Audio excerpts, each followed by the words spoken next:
마태오가 전한 거룩한 복음입니다.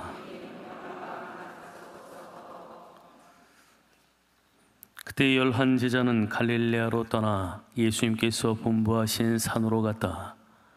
그들은 예수님을 뵙고 엎드려 경배하였다. 그러나 더러는 의심하였다. 예수님께서는 그들에게 다가가 이르셨다.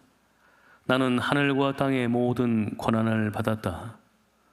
그러므로 너희는 가서 모든 민족들을 제자로 삼아 아버지와 아들과 성령의 이름으로 세례를 주고 내가 너희에게 명령한 모든 것을 가르쳐 지키게 하여라.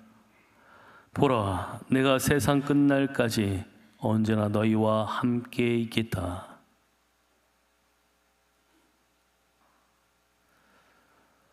주님의 말씀입니다. 자리에 앉으십시오. 참 예수님, 전교주의를 지내고 있습니다. 전교라고 하는 말은 우리가 다 알고 있고 또 우리의 사명이죠. 그런데 오늘날 이 전교라고 하는 그러한 이름값이 다른 이들에게 어떻게 비추어지는가? 믿지 않는 이들뿐만 아니라 믿는다고 하는 사람들, 다른 종교를 가지고 있는 사람들 안에서도 이 전교라고 하는 단어는 그렇게 긍정적인 그런 단어로 다가가지는 않는 것 같습니다. 그렇다고 한다면 이 전교라는 말이 우리의 행위에 의해서 잘못 쓰여지고 있다라고 볼 수도 있죠. 길거리 가다 보면 덕지덕지 무엇인가를 써붙이고 돌아다니는 차가 있는가 하면 확성기에 대고 이야기하는 사람들도 있고, 호수공원을 돌다 보면 혹은 정발산을 걷다 보면 방송을 크게 틀어놓고 말씀을 들으면서 다니는 그런 사람들도 있습니다. 그들은 예수님의 말씀을 더 가까이 하려고 하는 것인지 아니면 다른 사람들에게 들으라고 하는 것인지는 모르겠지만 눈살을 찌푸리게 하죠. 억지로 무엇인가를 전할 수는 없습니다. 요즘 시대에는 더더군다나 그렇습니다. 예전에는 무엇인가를 전하려면 찾아가고 외쳐야 했지만 지금 시대는 그런 것들이 너무나 많아서 소음 가운데 하나로 보여지죠. 예수님을 전하는 일은 아파트를 홍보하듯이 뭔가 찌라시를 돌려주고 혹은 보험 가입을 권유하듯이 사람들에게 그렇게 권유할 수도 없는 것입니다. 여러 좌판을 벌이고 있는 그런 가운데에서 우리의 것도 하나 끼어 있다라고 한다면 그다지 그렇게 홍보 효과가 나지도 않죠. 그런데 다른 데도 다 그렇게 하고 있으니까 왠지 안 하면 떨어질 것 같아서 우리도 뭔가를 하고 있는데 그 예전에 하던 그런 방식들인 것이죠. 과연 그러한 것들이 얼마나 효과가 있는가? 예수님의 방식을 봅니다. 예수님께서는 당신을 찾아온 이들에게, 첫 번째 제자들에게 와서 보라고 말씀하셨습니다. 와서 봐라. 당신은 당신의 그 삶에 자신이 있었죠. 그리고 그 삶으로 전하는 겁니다. 예전에는 믿는 사람들이면 뭐 성당, 개신교 뭐 할 것 없이 다 신자 배가 운동 뭐 이런 것들을 하면서 신자들을 늘리는데 혈안이 되어 있었습니다. 그래서 요즘에도 어느 종교가 어느 정도의 교인들을 가지고 있는가라고 하는 것을 나라에서 조사하고, 요즘에도 또 이제 조사한다고 하는데, 그러면 라디오 청취율 조사하는 이런 것들처럼 무엇을 믿고 있는지 가서 잘 얘기하라고 이렇게 이야기도 하고, 그러면서 많은 사람들을 또 끌어들이려고 하고. 그런데 과연 그것이 예수님의 방식인가? 예수님께서 혼인잔치에서 사람들을 초대했을 때 사람들이 여러 핑계를 대고 오지 않습니다. 그래서 예수님께서는 나가서 아무나 데려오라고 말씀을 하시죠. 선한 사람, 악한 사람 할 것 없이 아무나 데려오라고 당신이 말씀을 하십니다. 그래서 잔치방에 사람들이 꽉 찼다라고 복음서는 이야기를 하고 있습니다.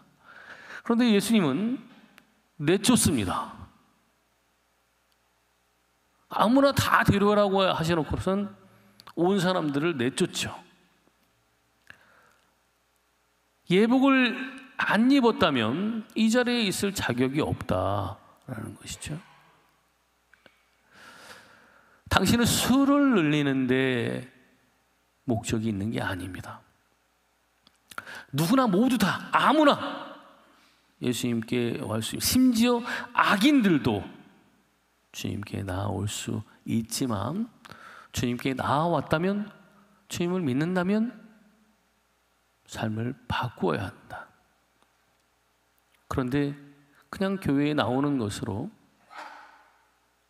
본인이 구원받았다라고 생각하고, 혹은 그렇게 사람들에게 홍보하는 이러한 사람들도 있습니다. 그게 바른 것은 아니죠. 누구랄 것 없이 다 데려오는 것이 우리의 사명이긴 하지만, 그 데려옴에 있어서 깔려 있어야 하는 것은 우리의 삶입니다. 자, 와서 보십시오. 우리가 어떤 삶을 사는지 보십시오. 우리는 예수님 믿고 이렇게 살고 있습니다. 여러분, 성당에 왜 오세요?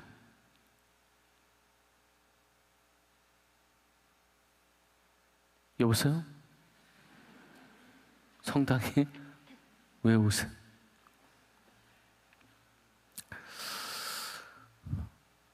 여러분이 생각하고 있는 바로 그거 맞습니다.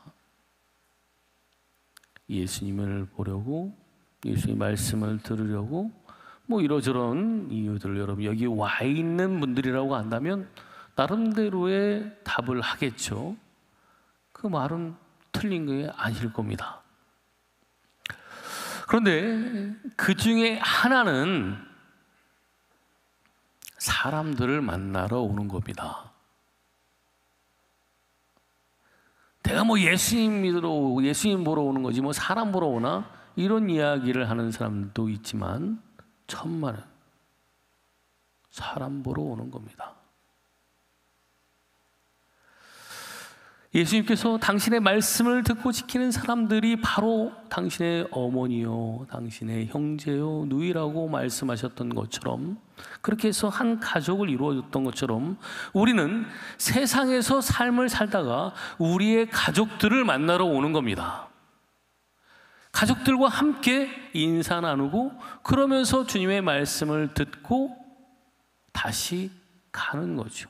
세상에 파견되어져 가는 겁니다.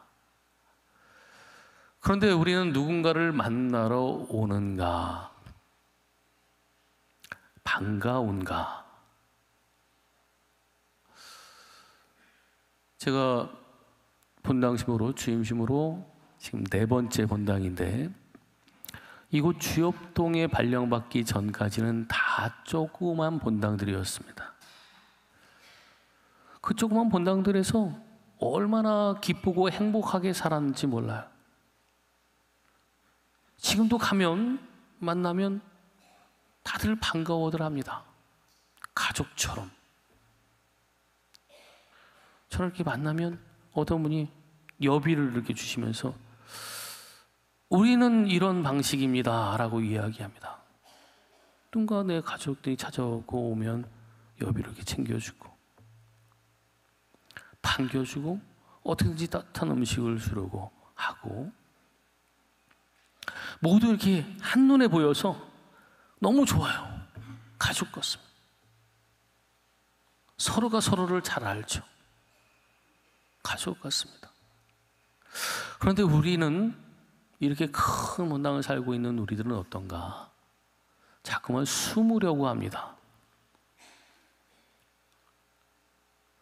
나는 잘 안 드러났으면 하죠. 그래서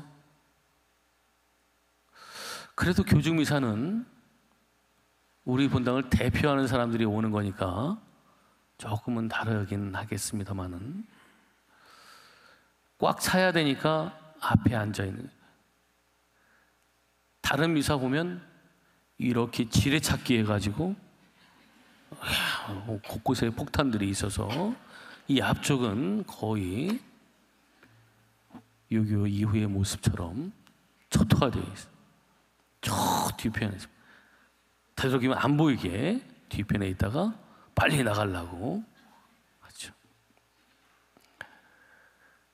조금 더 가까이서 함께 이야기 나누고 함께하는 이런 모습들이 있어요. 그래서 예수님을 믿는 우리 가족들을 만나면 너무나 반갑고 행복하고 이런 모습들이어야 되는데 우리의 모습들은 그런 모습인가? 여러분 들어오실 때 봉사자들이 주보 이렇게 나눠주고 그러면서 안녕하세요, 어서 오세요 이렇게 인사를 해도 이러면서 오는, 여러분 각자마다 조금씩 성격들이 달라요. 그래서 어떤 분들은 좀 너무나 내향적인 이런 사람들은 조금 낯설어 보이는 사람하고 인사하는 게 그렇게 편치만은 않죠. 그래서 표정들이 그럴 수도 있겠다라는 생각이 들지만, 그러나 내가 어떤 성격을 가지고 있느냐 이것들이 중요한 게 아닙니다. 우리는 조금 애쓰는 삶을 살아가는 사람들이니까 내가 이렇다라고 해서 변하지 않아야지 이런 게 아니라 이런 사람이지만 그래도 이렇게 살아보려고 하는 사람들이니까 적어도 신앙의 가족들을 만나러 오는 이 시간들 안에서는 누군가가 보이면 함께 인사를 나눠야죠. 그 다음에 반갑게 막 얘기하고 이러지까지는 못한다고 하더라도 그래도 안녕하세요, 수고하십니다 라고 이렇게 인사를 해야 되지 않겠어요? 반가움이 있어야 됩니다. 예수님이 제자들에게 내가 너희에게 새 계명을 준다라고 말씀을 하시면서 그 새 계명은 서로 사랑하는 거라고 말씀하셨습니다. 서로 사랑하는 것을 보면 다른 사람들이 너희가 내 제자라는 것을 알게 될 것이다 라고 말씀을 하셨죠. 새로운 계명을 주시면서 하신 말씀입니다. 우리는 숨어 있는 사람들이 아니라 드러나야 하는 사람들이죠. 드러내야 하는 사람들입니다. 내가 누구를 믿고 있는지, 무엇을 믿고 있는지 드러내야 하는 사람들입니다. 빛이라고 말씀하셨는데 이 빛을 대박에 덮어둘 수는 없다. 예수님이 하신 말씀이죠. 우리는 한 형제요 자매들을 만나면서 반가워해야 합니다. 미사 전에 미사를 드리면서 함께 인사를 나누게 하는 것도 그런 이유입니다. 나하고 미사를 드리는데, 함께 옆에서 미사를 드리는데 누가 왔는지도 모른 채 가는 것보다 그래도 내 가족이고 내 이웃이니까 함께 인사를 나누는 거죠. 마지막 인사를, 미사 끝나고 인사 나눌 때 사랑합니다 라고 이렇게 하는 것도 서로 함께 사랑해야 한다라는 그런 의미가 있고 사랑을 나누는 거죠. 밖에 나가서 이렇게 인사할 때 여러분 왜 줄 서서 저하고 악수해요?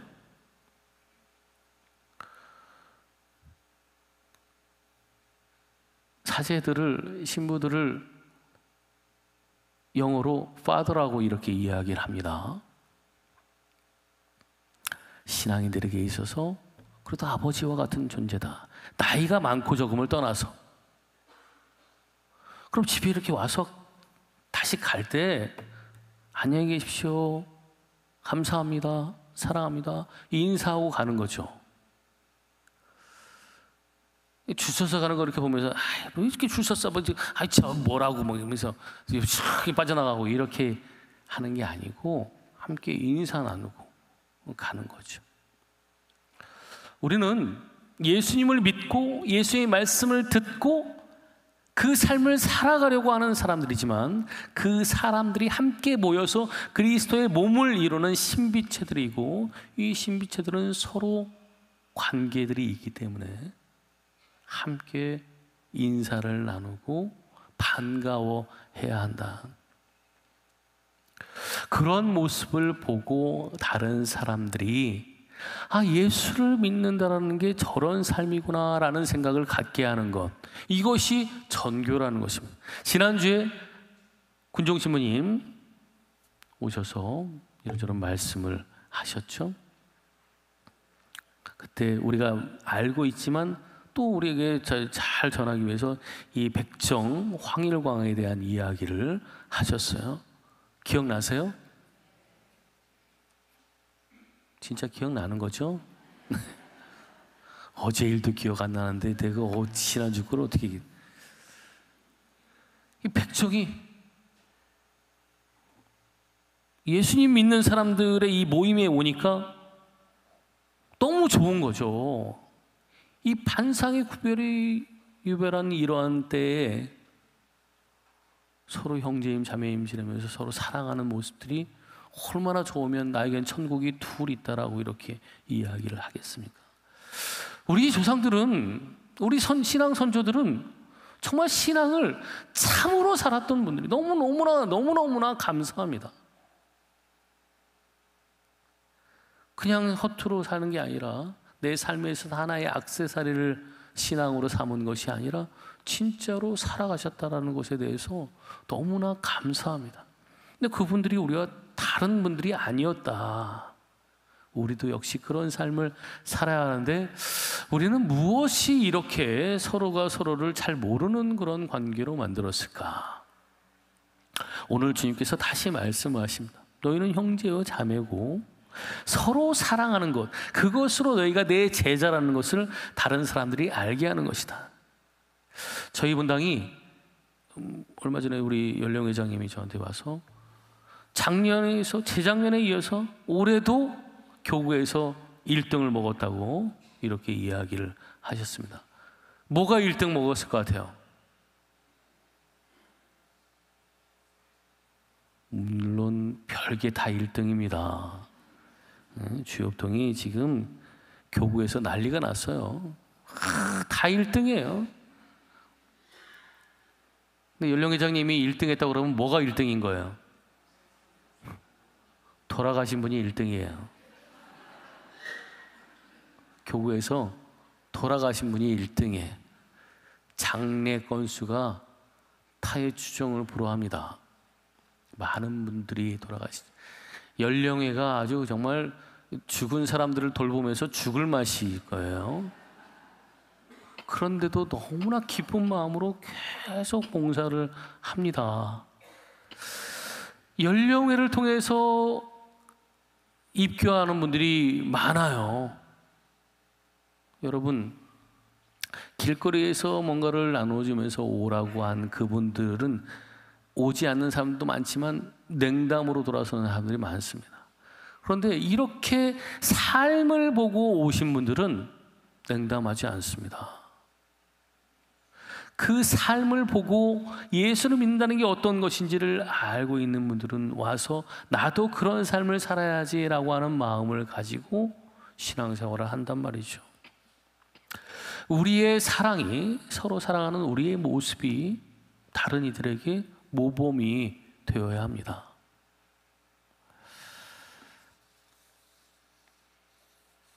AD 138년 아테네 출신의 철학자인 아리스티데스가 로마 황제에게 편지를 씁니다. 이 사람은 신자가 아니에요. 그런데 이 그리스도인들을 바라보고서 로마 황제에게 편지를 쓰는데, 그리스도인들은 나그네를 보면 그를 자기 집에 맞아들이고 그 나그네가 마치 형제라도 되는 것처럼 기뻐합니다. 가난한 사람이 죽으면 모두 가서 온갖 정성을 다해서 묻어주고 감옥에 갇힌 사람이나 묶인 이들을 보살펴줍니다. 가난한 사람이나 궁핍한 사람이 있으면 그에게 필요한 음식을 주려고 이틀이나 사흘 동안 단식합니다. 이방인이 그리스도인들을 바라보면서 참 놀라워하면서 글을 쓰고 있습니다. 서로 사랑하고 다른 이들을 도와주는데, 어떤 가난한 사람들, 궁핍한 사람들을 돕기 위해서 내가 있어서 돕는 게 아니라 그 사람을 돕기 위해서 이틀이나 사흘 동안 단식한답니다. 나는 없어서 이게 아니라 누군가를 돕기 위해서 내가 조금 더 절제하는 이런 모습을 보인다. 이렇게 하니 믿는 이들이 점점 몰려들지 않겠습니까? 그게 우리 그리스도교 초대교회의 모습이었고, 온갖 박해 속에서도 신자들이 늘어났던 우리 한국 초대교회의 모습이었고, 우리도 이 삶을 본받아야겠습니다. 이것이 바로 전교입니다. 우리 삶이 전교인 것이죠. 오늘 이사야 예언자는 칼을 쳐서 보습을 만들고 창을 쳐서 낫을 만든다고 이렇게 이야기를 합니다. 누군가를 향해서 베어대던 찔러대던 그러한 삶이 하느님을 만나서, 주님을 만나서 바뀌는 거죠. 그런데 오늘날 교우들에게 창을 쥐어주고 칼을 쥐어주는 자들이 있어요. 거짓된 목자들. 그래서 세상을 향해서 믿는다고 해서 지들끼리 뚱뚱 뭉쳐가지고, 그리고 세상을 향해서 창을 휘두르고 칼을 휘두르는 그런 자들이 있습니다. 그들은 거짓된 믿음의 소유자들입니다. 믿음이 아니라 신념 속에 사는 자들이고, 그들은 그리스도인이 아닙니다. 본인들은 기독교인이라고 이야기하겠지만 절대 그렇지 않습니다. 크리스찬이 아니죠. 우리는 서로 사랑하라는 모습이 신념으로 똘똘 뭉쳐서 누군가를 향해서 돌을 던지고 창을 찔러대고 칼로 베어대는 그런 삶을 사는 것이 아님을 알고 있습니다. 함께 모여서 조금 더 견뎌내고 사랑하면서 주님을 믿는 사람으로서 삶의 모범을 보여준 것이죠. 전교주의를 맞아서 우리는 무엇인가 엄청난 일들로 다른 사람들에게 신앙을 전할 그런 방법들을 생각할지 모르지만, 주님께서 우리에게 보여주신, 알려주신 방법은 간단합니다. 서로 사랑해라. 그리고 그것으로 너희가 내 제자라는 것을 다른 이들이 알게 해라. 주님을 믿고 주님의 이름으로 구원받는 우리들, 그 구원받은 사람답게 삶을 살아갑시다. 서로 사랑하면서 살아갑시다. 그것으로 전교합시다. 아멘.